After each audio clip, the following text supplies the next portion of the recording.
गिरावट के संकेत के तौर पर देखा जाता है। तो सोसाइटी इकोनॉमी मुख्यतः तो ऑब्जेक्टिव को ध्यान में रखकर बताया, लेकिन एक समझ बनती रहती है कि अब गिरावट का ट्रेंड है, यही ट्रेंड आगे भी चलेगा 1000 ईस्वी तक। एक समय ऐसा आ जाएगा कि क्लोज इकोनॉमी की बात होगी, सामंतवादी व्यवस्था की बात होगी, जो आगे बढ़ने वाले हैं ना, सेम ट्रेंड पे आगे चीजें डिक्लाइन की तरफ चली जाएंगी। ठीक, तो राजनीति, समाज और अर्थव्यवस्था।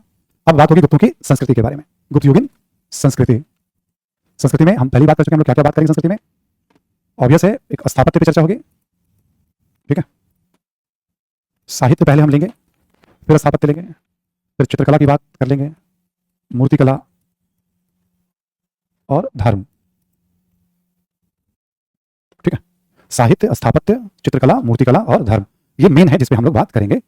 गुप्त शासकों का काल जो है ना, साहित्यिक विकास से बड़ा महत्व रखता है। बड़ी संख्या में इस काल में साहित्य का संकलन हुआ है, और जैसे स्रोत के रूप में पढ़ते हैं हम लोग, तो स्रोत हो जाएगा, साहित्यिक स्रोत हो जाएगा गुप्त काल का। ठीक, तो बड़ी संख्या में संकलन हुआ है। इससे प्रश्न भी पूछे गए हैं एग्जाम के अंदर, पीटी में भी और मेंस में भी। ठीक, तो इस काल की साहित्यिक उपलब्धियां क्या हैं, कौन कौन से साहित्य इस काल में लिखे गए हैं। ठीक है, इस काल में जो हिंदू धर्म से संबंधित जितने प्रमुख साहित्य हैं आपके, जैसे रामायण महाभारत यानी गीता, ठीक है, तो रामायण महाभारत प्लस पुराण, और बड़ी संख्या में स्मृतियों का संकलन हुआ है इस दौर में। कहा जाता है ये सब ज्ञान की परंपरा के रूप में पिछले हजारों साल से प्रवाहित हो रही थी भारत में, मौखिक तौर पे। रामायण मौखिक परंपरा से चली आ रही थी पीढ़ी दर पीढ़ी। गुप्त काल में ही वाल्मीकि रामायण का संकलन किया गया।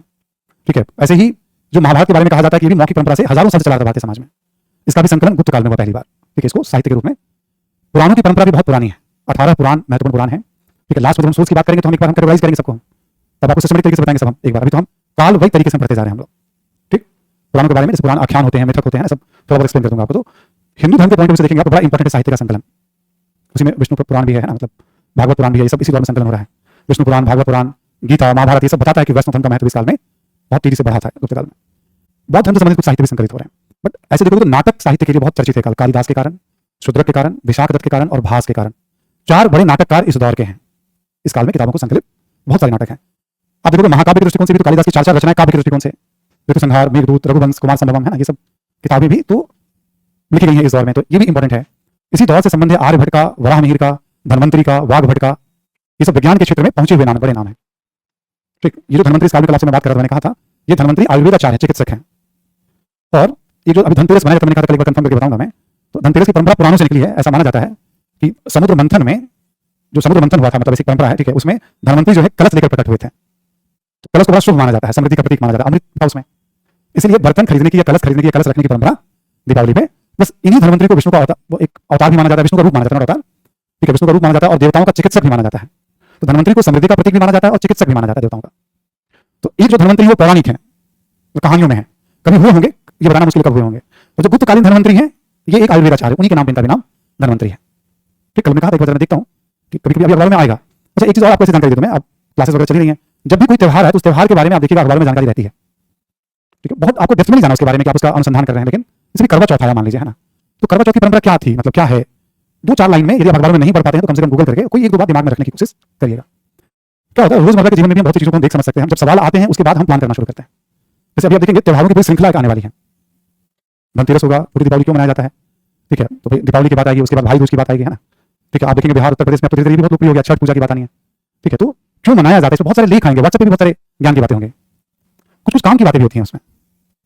तो आप डेलिबरेटली गूगल करिएगा थोड़ा बहुत छठ पूजा को लेकर के। जैसे कहते हैं प्रकृति पूजक हैं हम, छठ पूजा को बहुत बढ़िया उदाहरण माना जाता है प्रकृति पूजा का, ठीक है, बस केवल खास नहीं बल्कि आम से आम व्यक्ति भी पूजा वो लोक पूजा का, लोग बहुत बढ़िया एग्जाम्पल माना जाता है। भाई दूज की परंपरा क्या है, ठीक है, जैसे रक्षाबंधन हो गया, भाई दूज में क्या अंतर है ना, तो थोड़ा बहुत ऐसे हमसे अपेक्षा है कल्चर वाले सेक्शन में, इसकी पढ़ाई नहीं होगी, कहीं इसकी पढ़ाई नहीं होगी ना, ये तो थोड़ा अपेक्षा है। तो कभी कभी क्या होता है रोजमर्रा के जो जीवन होते हैं उससे जुड़े हुए सवाल भी मेंस में आ जाते हैं, सुन पा रहे सभी लोग ना, तो आपको क्या करना है, आप एक आधा रफ कॉपी रखिएगा, उसमें जब भी जो त्योहार आए थोड़ा उसके बारे में जस्ट मेंशन की क्या है ये, ठीक है, कोई फेस्टिवल है थोड़ा सा मेंशन कर लिया, जानते हैं उसके बारे में, उत्सव मना तो रही है, और जब भी उत्सव मनाइए तो आप उन परंपराओं का ध्यान रखिए जागरूक होकर के। अब घर पे हैं तो क्या क्या किया जा रहा है पूजा पाठ में, ठीक है, आप जुड़े हुए हैं आप, अच्छा जो धर्म के नहीं है वो भी पार्टिसिपेट अपने यहाँ क्या है, बहुत जबरदस्त संस्कृति है, ऐसा नहीं कि हिंदू धर्म वाले केवल मनाते हैं, होली खेलते हैं, दीपावली, दूसरे धर्म के लोग भी सेलिब्रेट करते हैं, दूसरे त्योहार को भी सेलिब्रेट करते हैं। अब आपका काम सेलिब्रेट भी करना है और ऑब्जर्व भी करना है थोड़ा बहुत, और पूजा पाठ नहीं करना है आपको, ऑब्जर्व करना कि क्या क्या हो रहा है इसमें, कौन कौन से रिचुअल्स इसमें चल रहे हैं, आप ऑब्जर्व करिएगा थोड़ा, है ना। सुनने सभी लोग शादी विवाह भी किसी का हो तो थोड़ा बहुत ऑब्जर्व, भोज तो खाने जाते हैं पार्टी वगैरह उसमें, ठीक है, पार्टी तो सेलिब्रेट करने जाते हैं ना कि भाई चलो फास्ट फूड वाले काउंटर पे चलते हैं, थोड़ा चाट वाले काउंटर पे चलते हैं, फ्रूट्स वाले का पेट उतना ही बड़ा है, बट कोई भी व्यंजन बचना नहीं चाहिए, सब की प्रवृत्ति में हम लोग भी उसी तरह से मतलब बड़े हुए हैं, है ना, कि कहीं पे कोई पार्टी है भोज का आमंत्रण तो बहुत खुश होते हैं आज तरह तरह के। देखो आम परिवार में सामान्य परिवार में तो ऐसे ही ग्रूमिंग होती है, अब बहुत सोना चांदी के चम्मच के साथ कोई है तब उसकी बात ग्रूमिंग अलग होती है, बचपन से बड़ा संतुष्ट होता है, हम लोग सामान्य परिवार सामान्य तरीके से ग्रूमिंग है ज्यादातर लोगों को दिखाना है ना, तो कोई भी चीज घटित हो रही है तो उसको ऑब्जर्वेशन में रखिएगा। दिल्ली में है, बराबर देखेंगे आप लंगर का कॉन्सेप्ट दिखेगा आपको, तो क्यों है लंगर, ठीक है ना। आप देखेंगे दान खान पान की परंपरा को बड़ा महत्व दिया जाता है ना। और सिख धर्म में बहुत ज्यादा महत्व दिया गया लंगर को, और वहां से कॉन्सेप्ट ज्यादा पॉपुलर हुआ, ठीक है। कोई भी ऐसा धर्मस्थल नहीं होना चाहिए जो आप जहां ना जाए, वहां जाइएगा जरूर एक बार, बेशक अपने दोस्तों के साथ जाइएगा, है ना। पूजा पाठ करने तो हम जाते हैं, ध्यान करने, नमाज अदा करने या गुरबानी सुनने, ठीक है, जो भी हम करते हैं, बट वहां पे एक बार ऑब्जर्व करिएगा वहां का आर्किटेक्चर, बनावट को, विधि को। चर्च में कभी जाने में बुराई नहीं है, पर जानना समझना जागरूक होने, क्योंकि ये सब पार्ट है। कल्चर का एरिया बहुत बृहद है, ठीक। हिस्ट्री के साथ हम इसको घूम करते जा रहे हैं, बट इसका एरिया बहुत बृहद है। लास्ट में एक बहुत अच्छा डिस्कशन करता हूं मैं आखिरी दिन आकर के, मतलब सारी बातों पे हम, globalisation and culture and movie and culture, बहुत सारी बातें डायरेक्शन में नहीं काम होता हमारे रोजमर्रा के जीवन में, आप क्या पढ़ेंगे उस पर। तो कभी कभी उससे भी प्रश्न, उसका उपयोग निबंध में है, इंटरव्यू में है, आंसर, ठीक है। तो किताबी बातें तो चल रही है, फ्लो में चलने दीजिए, चल रही है, बट आप ऑब्जर्व ऐसे ऐसा नहीं है। जैसे देखा हम लोगों ने बात की रतन टाटा को लेकर के, पारसी धर्म खूब चर्चा में आया, हिंदू रीति रिवाज का अंतिम संस्कार किया गया, पारसी रीति रिवाज से क्यों नहीं किया गया। टावर ऑफ साइलेंस को अखबारों में आया था, क्या होता है, ऊंची एक जगह होती है, कैसे सब कुछ होगा, क्यों उस तरह संस्कार नहीं हो रहे हैं। कोरोना काल में इसमें बैन लग गया था, कोरोना का प्रसार होगा इसको लेकर के, मतलब गिद्धों की संख्या कम हो गई है, क्यों कम हो गई है, मतलब। तो जो चीजें कल्चर से जुड़ी हुई हैं, वैसे हम भी बात करेंगे आपसे पारसी धर्म के बारे में, 2-4 बातें, बेसिक बातें अपने नोट्स में लिखा हुआ आपको मिल जाएगा, देखिए पारसी धर्म के बारे में 5-6 बातें जानते रहिएगा। ऐसे हम जानकारी भी, तो कोई भी त्यौहार हो, इस्लाम का त्यौहार हो, अभी बड़े पैमाने पर प्रकाश उत्सव मनाया जाएगा ना, जयंती मनाई जाएगी सिख गुरु, ठीक है, दिवाली के साथ मनाया जाता है हर एक बार, वो भी है ना। एक नया कल्चर शुरू हुआ है, 25 लाख 30 लाख दिया दीपोत्सव मनाया जाता है अयोध्या में और बनारस के घाटों पर, ठीक है। तो दीपों का क्या भाई दीपोत्सव है ना, तो ध्यान रहे, नोटिस करना है आप सबको, ऑब्जर्व करते रहना है, ठीक है। ये रातों रात चीजें बिल्ड नहीं होंगे, सब कुछ पढ़ नहीं सकते हैं आप। ऐसे किसी भी घटना को थोड़ा सा 2 मिनट ठहर करके, क्या क्यों करके जरा सवाल करके, जरा जानते हुए, नोट नेसेसरी का नोट्स बनाइए उस पर, लेकिन हाँ कोई कहता रफ कॉपी उसको थोड़ा बहुत जो अनुभव हो उसको लिखते चलिए, ठीक है। 2-2 लाइन 4-4 लाइन थोड़ा क्या क्या है। और कोई भी चीज अनुमान की वजह से हमने कहा हम जब तैयारी करते हैं, तो जैसे आप देखेंगे कि कोई भी आप डाउट से, तो मैं चेक करके बताऊंगा। मैं बहुत चीजों को समझ रहा हूं कि हाँ ये है ऐसा है, फिर भी मैं रुक जाता हूं, क्यों। कभी ये नहीं मानना है कि मैं परफेक्ट हूं हर चीज में, और हमेशा कंफर्मेशन की प्रवृत्ति, कभी भी नहीं हाँ एकदम डैम श्योर, डाउट हुआ तो चेक करते हैं क्या है, श्योर तो कोई बात नहीं है। सुनते सभी लोग ये आदत ऑब्जेक्टिव में बहुत काम आएगा, ठीक है, ये आदत ऑब्जेक्टिव में बहुत हेल्प करेगा आपको, ठीक है। तो जो धनवंतरी है, जो धनतेरस मनाया जाता है, वो 2 चीजों से जुड़ा हुआ है। एक तो मतलब कलश और अमृत से समुद्र मंथन की कहानी है, यानी उसको एक बर्तन को या कलश को शुभ समृद्धि का प्रतीक माना गया है, ठीक है। दूसरा वो चिकित्सक भी थे देवताओं के, तो गांधी जी तो कहते थे स्वास्थ्य से बड़ा कोई भी धन कोई भी कहेगा, ठीक है। हम सब भी जानते हैं इस बात को, है ना। तो 2 बड़े इसके पीछे लॉजिक है जो मनाया जाता है, और धातु वगैरह से जुड़ गया, सोना चांदी से है सब, ठीक है। साहित्य का हमने थोड़ा सा परिचय तो ले लिया था, इसको लिख लेते हैं हम लोग, है ना। फिर से गुप्त युगीन साहित्य,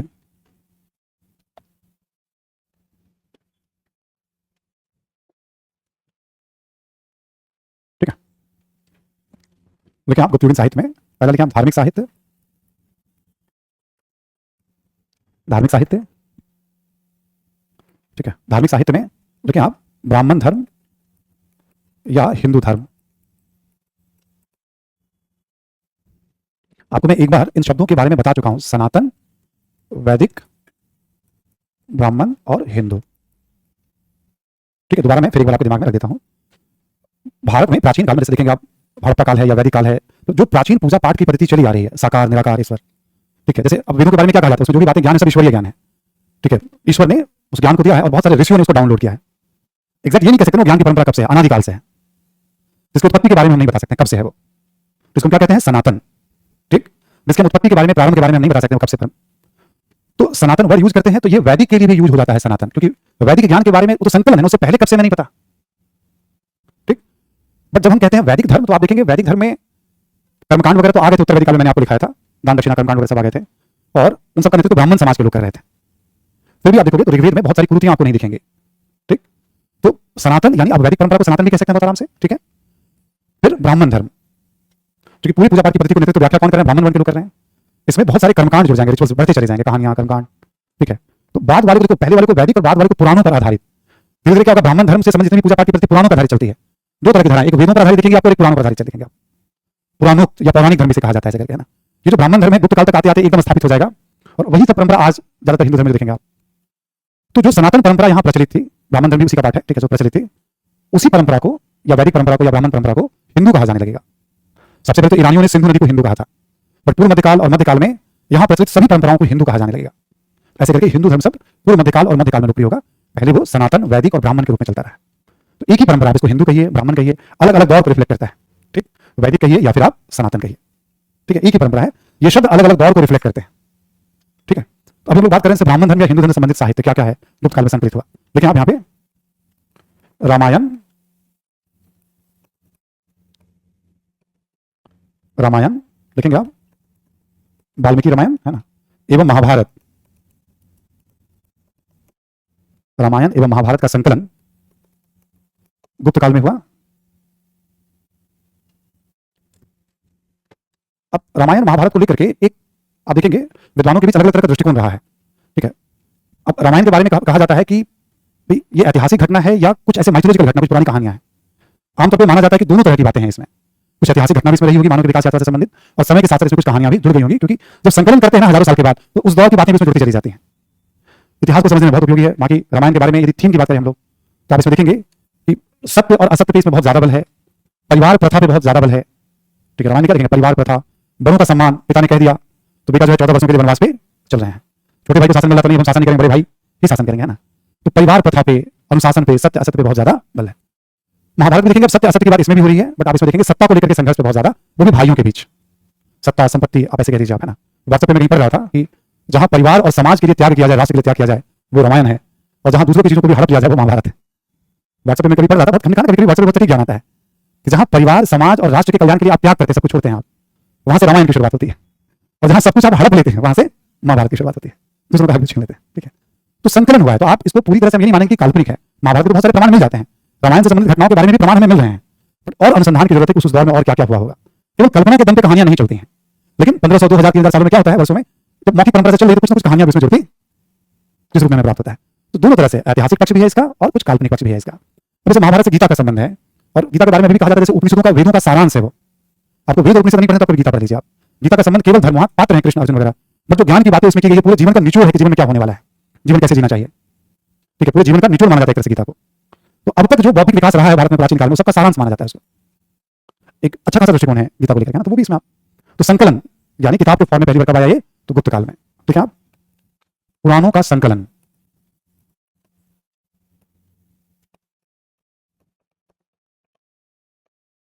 पुराण के बारे में एक दो पॉइंट लिख लें आप। पुराणों का संकलन हुआ है, ये भी हजारों साल की परंपरा के बाद संकलन हुआ पुराणों का भी, है ना। लेकिन पुराण के बारे में, पुराण जो है आख्यान,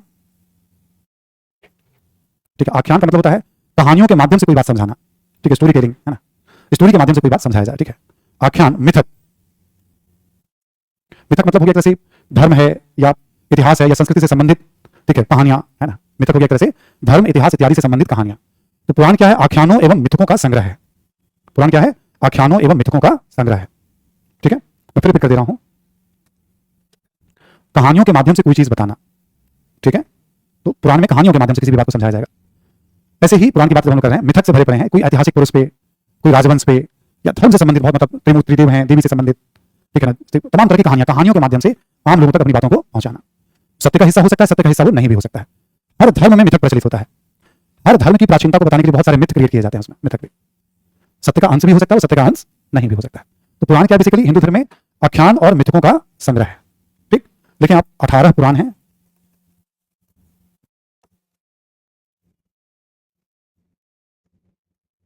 ठीक है। इनमें ऐतिहासिक दृष्टिकोण से विष्णु, वायु एवं मत्स्य पुराण का, विष्णु, वायु एवं मत्स्य पुराण का विशेष महत्व है, ठीक है। बाकी सब पुराणों का ना धार्मिक महत्व हो जाता है, जैसे विष्णु पुराण है, भागवत पुराण है, मान लीजिए, ये सब धार्मिक महत्व हो जाता है उसका बहुत ज्यादा, धार्मिक आख्यान। विष्णु पुराण में क्या है, जैसे मौर्यों और गुप्तों की वंशावली आपको मिल जाएगी, मत्स्य पुराण में सातवाहनों की मिल जाएगी, वायु पुराण में शुंगों के बारे में मिल जाएगा आपको, तो अलग अलग राजवंशों के बारे में ये सब जानकारी आपको प्रोवाइड हो जाएगी, है ना। तो ऐतिहासिक रूप से इतिहास में राजवंशों का इसमें उल्लेख है पुराणों में, नंदों के बारे में, मौर्यों के बारे में उल्लेख मिलता है ना। तो पुराणों का संकलन किस काल में हुआ, गुप्त काल में हुआ, ठीक, हिंदू धर्म में। तो एक हो गया रामायण महाभारत, दूसरा पुराण, तीसरा लिखें आप बड़ी संख्या में स्मृतियों का भी संकलन,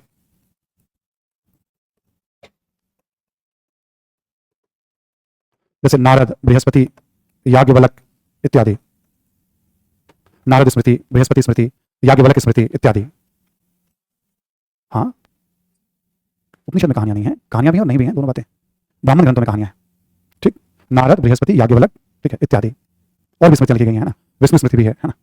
तो ये क्या हमने बताया कल आपको, एक तरह से रूल बुक है, नियमावली है, ठीक है। तो हम क्या देखते हैं, हिंदू धर्म से संबंधित अधिकांशता ग्रंथों का संकलन किस काल में हुआ, गुप्त काल में, ठीक। इस दृष्टिकोण से बड़ा महत्व रखता है। हम लोग बात करें समय धार्मिक साहित्य में, ए ब्राह्मण धर्म या हिंदू धर्म से संबंधित, इसमें लिख लें आप बी करके, बौद्ध धर्म से संबंधित एक प्रमुख किताब है, बुद्ध घोष लेखक हैं, और उनकी रचना है विशुद्धि मग, विशुद्धि का मार्ग, विशुद्धि मग, विशुद्धि का मार्ग, ठीक है। ये किताब है, इसमें बौद्ध फिलॉसफी, बुद्ध की शिक्षाओं का बड़ा बेहतरीन तरीके से संकलन, नए सिरे से व्याख्या की गई है विशुद्धि मार्ग में, ठीक है। वही बुद्ध की शिक्षाएं हैं, ठीक है। तो हम लोग पढ़ने समय धार्मिक साहित्य से संबंधित ये जानकारी होगी गुप्त काल। इसी में लिखिए आप धर्मेत्तर साहित्य, धर्मेंद्र साहित्य में लिख लें आप एक नाटक साहित्य के बारे में,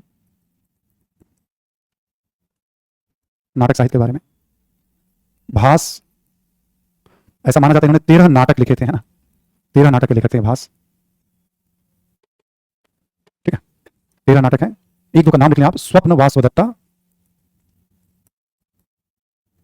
और प्रतिज्ञा यौगंध रायन, स्वप्न वासवदत्ता और प्रतिज्ञा यौगंध रायन, ठीक है, प्रतिज्ञा यौगंध रायन। यहां लिखें आप कालिदास, अभिज्ञान शाकुंतलम, मालविका अग्निमित्र, मालविका अग्निमित्र और विक्रमो उर्वशियम, विक्रमो उर्वशियम, ठीक है। ऐसे यहां लिख लें आप शूद्रक, मृच्छकटिकम, ठीक, मृच्छकटिकम, विशाख दत्त,